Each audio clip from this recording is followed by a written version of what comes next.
Mesdames, Messieurs, bonjour. Je suis avec Majd Kpaz, directeur général de BMCE Capital Bourse, pour parler d'un événement inédit qu'organise BMCE Capital concernant les émetteurs et les investisseurs étrangers. Bonjour Majd.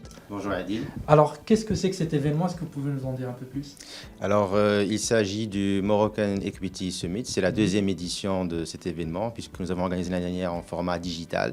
Cette fois-ci, il se veut en format hybride, à la fois en présentiel, mais aussi en digital.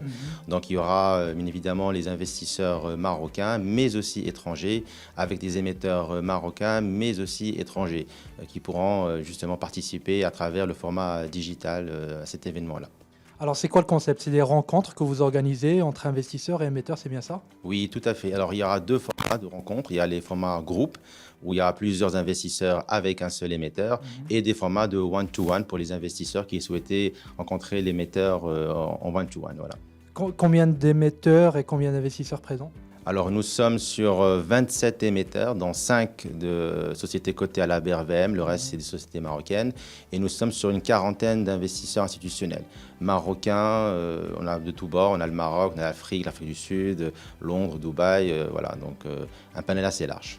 Très bien. Rappelons juste que vous avez également des sociétés de bourse, n'est-ce pas, dans d'autres régions, notamment au BRVM. Totalement, c'est vrai que le choix d'associer la BRVM à notre événement n'est pas fortuit, puisque c'est BMCE mais c'est surtout BOA, Bank of Africa, donc notre ADN africain, on veut bien l'ancrer même à travers ces événements-là, puisque nous avons une société de bourse, je dirais, à Abidjan, qui est BOA Capital Securities, qui couvre la zone de l'UMOA, mais nous avons aussi également BMCE Capital Securities en Tunisie, qui couvre le marché tunisien, qui nous espérons, Inch'Allah, l'année prochaine pourra aussi participer à cet événement. Donc voilà, donc on se veut, on va dire, couvrir l'ensemble des régions sur lesquelles nous sommes présents et faire participer à la fois investisseurs et émetteurs, parce que l'idée aussi, c'est de faire découvrir cette zone aux investisseurs marocains qui ne connaissent pas forcément toutes les valeurs du marché africain, à l'aune, bien évidemment, de la circulaire qui devrait sortir pour pouvoir leur offrir la possibilité d'investir sur d'autres secteurs, d'autres cieux. Voilà. Très bien, dans le projet d'interconnexion des bourses africaines, n'est-ce pas? Alors, vous avez parlé d'investisseurs étrangers et justement, on est à un moment où, on le voit dans plusieurs rapports, hein, les investisseurs étrangers reviennent un peu sur le marché boursier marocain, deviennent un peu plus actifs. Comment vous pouvez l'expliquer? Bah écoutez, c'est vrai que l'année dernière ou là, le début d'année, il y avait un tarissement du volume, de manière générale, que ce soit pour les investisseurs locaux ou étrangers, parce que le contexte est un peu difficile, un manque de visibilité pour tous. Et depuis quelques temps, c'est vrai que les choses s'apaisent. On voit un retour, on va dire, des investisseurs de manière générale, qu'ils soient étrangers ou locaux. Et surtout aussi, les niveaux de valorisation se sont nettement appréciés, au moins appréciés dans le sens positif, c'est-à-dire que ça a baissé par rapport à la baisse du marché l'année dernière.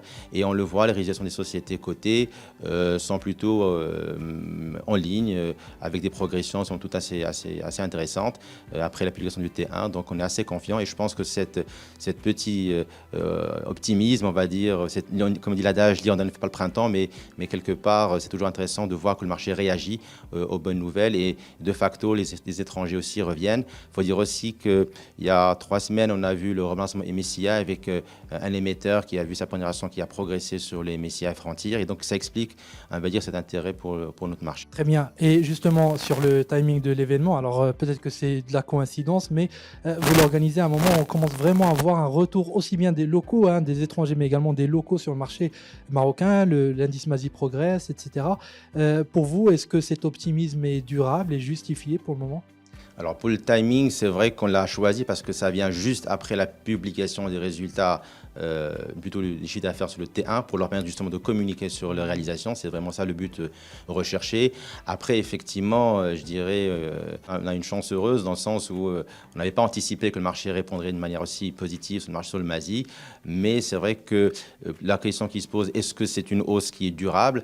Je pense que il y a de fortes chances que ça soit plutôt solide. Je ne pense peut-être pas qu'on va finir avec une croissance à double digit cette année, vu le contexte, mais vu la solidité du marché et les volumes qu'on a vus ces dernières semaines à l'achat sur le marché, on pense que c'est plutôt pour le moment robuste, sauf s'il y a d'autres événements qu'on n'a pas anticipés et qui pourraient venir, je dirais, fausser cette belle note. Très bien. Merci beaucoup, Majd Kpaz. Je rappelle que vous êtes directeur général de BMCE Capital Bourse. Merci. Merci.